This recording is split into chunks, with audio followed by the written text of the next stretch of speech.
कृष्णाय वासुदेवाय हरये परमात्मने प्रणतः क्लेशनाशाय गोविंदाय नमो नमः। श्री कृष्णाय वयम नमः। मैं आपको बताना चाहूंगा कि संपूर्ण कार्तिक मास कृष्ण पक्ष और शुक्ल पक्ष दोनों नारायण भगवान को समर्पित है। इस महीने में नारायण बहुत प्रसन्न होते हैं। इस महीने में भगवान विष्णु के सम्मुख घी का दीपक जलाएं एवं तुलसी मां के सम्मुख भी एक दीपक जलाएं। एक मास पर्यंत तक तुलसी का दीपक जलाने से निश्चित रूप से व्यक्ति के मनोवांछित फल प्राप्ति की संभावना बढ़ जाती है। कार्तिक मास में दो पक्ष हैं, एक कृष्ण पक्ष, एक शुक्ल पक्ष। कृष्ण पक्ष में प्रमुख त्योहार धन्वंतरी अवतार, धनतेरस, नरक चतुर्दशी, हनुमत जयंती, दीपावली और श्राद्ध की अमावस्या। इसके अलावा शुक्ल पक्ष में गोवर्धन पूजा, यम द्वितीया, प्रबोधिनी एकादशी, यानी इस दिन विष्णु उठते हैं, तुलसी विवाह और पूर्णिमा। आपको मैं बीच में बताता चलूं कि करवा चौथ, जो कि गणेश जी का व्रत है, समस्त सौभाग्यवती स्त्रियां इस व्रत को रहती हैं। यह व्रत रविवार को है, क्योंकि तृतीया तिथि 10:46 पर पूर्ण हो जाएगी, रविवार यानी 20 तारीख को। इसलिए समस्त मातृशक्तियां रविवार को करवा चौथ का व्रत रखेंगी। चतुर्दशी तिथि चंद्रोदय के समय रहेगी, इसलिए यह व्रत रविवार को ही रखा जाएगा, यानी करवा चौथ का व्रत रविवार को ही रखा जाएगा, श्रेयस्कर रहेगा। इसके अतिरिक्त आप लोगों को जैसे पता है कि एक व्रत होता है, बहुत प्रसिद्ध है, जो कि बिहार में ज्यादा रहते हैं, लेकिन अब तो धीरे धीरे संपूर्ण विश्व में रहते हैं, जिसको हम लोग कहते हैं छठी का व्रत। तो छठी का व्रत जो है वह 6 तारीख दिन बुधवार से प्रारंभ होगा और गुरुवार को उत्तम श्रेष्ठ पूजा, स्कंद षष्ठी व्रत या श्री सूर्य षष्ठी व्रत, डाला छठ आदि नामों से षष्ठी को जानते हैं। यानी 7 तारीख को डाला षष्ठी की पूजा होगी, सूर्य भगवान को अर्घ्य दिया जाएगा और 8 तारीख को पूजन के बाद पारण का विधान है। इसके बाद में 9 तारीख को अष्टमी तिथि, जिसे गोपाष्टमी कहते हैं, वह तिथि आएगी, यानी गोपाष्टमी का व्रत रहेगा। इसके बाद में रविवार को नवमी तिथि है, इसको अक्षय नवमी कहते हैं। इस दिन 10 नवंबर है, 10 नवंबर को अक्षय नवमी है और इस दिन सभी लोग आंवले के पेड़ के नीचे भोजन बनाते हैं और भोजन करते हैं, क्योंकि आंवले के पेड़ का जहां पर अभाव है वे लोग आंवला ले आते हैं बाजार से और समस्त भोजन में मिला देते हैं, तो उसका भी उतना ही पुण्य मिलता है। उसके बाद में प्रबोधनी एकादशी सोमवार को 2:41 से लगेगी और मंगलवार को 12:27 तक रहेगी दिन में। अतः प्रबोधनी एकादशी का व्रत सभी के लिए 12 तारीख को है और इस दिन गन्ने के रस का यानी ईख रसपान का विशेष महत्व है और तुलसी विवाह का भी इसी दिन विस्तार के साथ तुलसी विवाह का भी प्रसंग आता है, तुलसी विवाह किया जा सकता है। अब हम आपको बताते चलें कि क्रम से मैंने यहां पर आप देख रहे होंगे कार्तिक मास के प्रमुख पर्व मैंने लिखा है। बीच में जो हमने छोड़ दिए यहां नहीं लिखे हैं उसको हमने मौखिक बता दिया। तो क्रम 1 में है द्वादशी।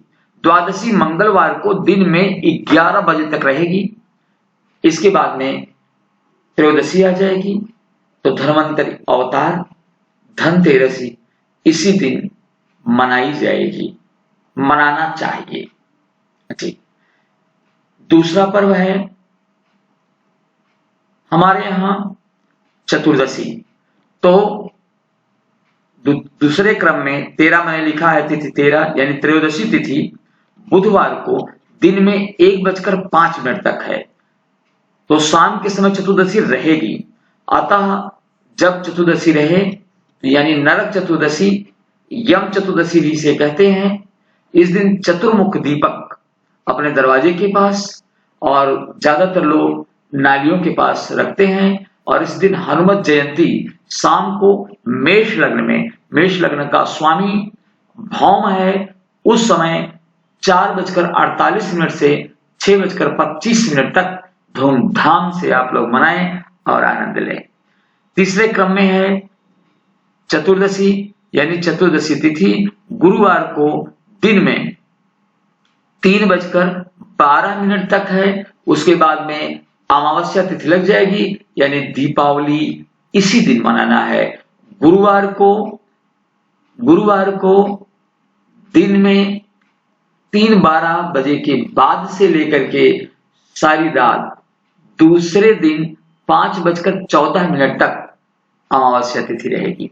दीपावली मनाने के लिए विशेष चीज मैं आपको बता दूं, दीपावली उस दिन मनाना चाहिए जिस दिन प्रदोष काल में यानी सूर्यास्त के समय दीपावली रहे एवं सारी रात दीपावली रहे।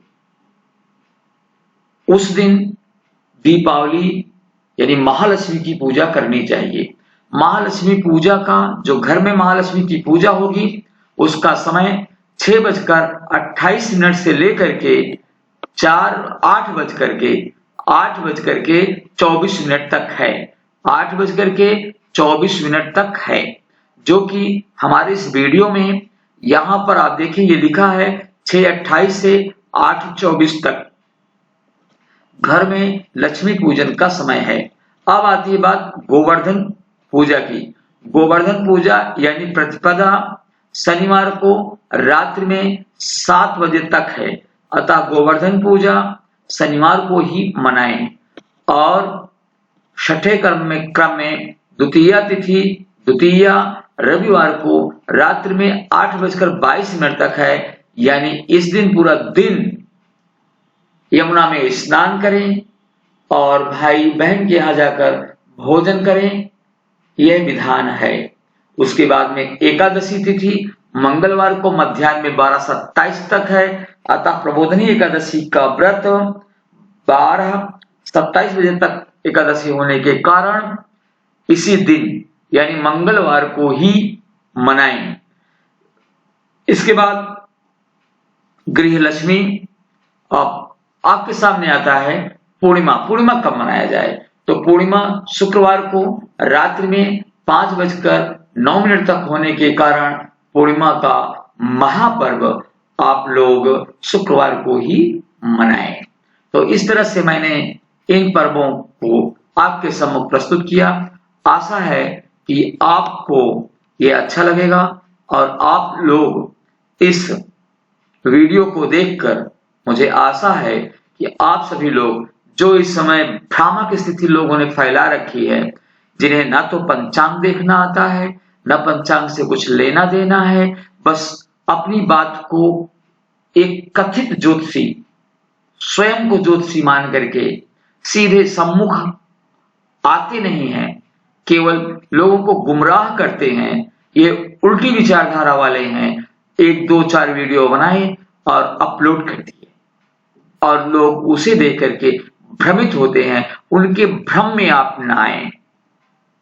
स्पष्ट तौर पर सामान्य रूप से मैं आपको बता रहा हूं, मेरे पास ऋषिकेश पंचांग है, महावीर पंचांग है और अन्य पंचांगों के अवलोकन के बाद, निर्णय सिंधु को देखने के बाद मैंने यह वीडियो बनाया और आपके सम्मुख प्रस्तुत किया।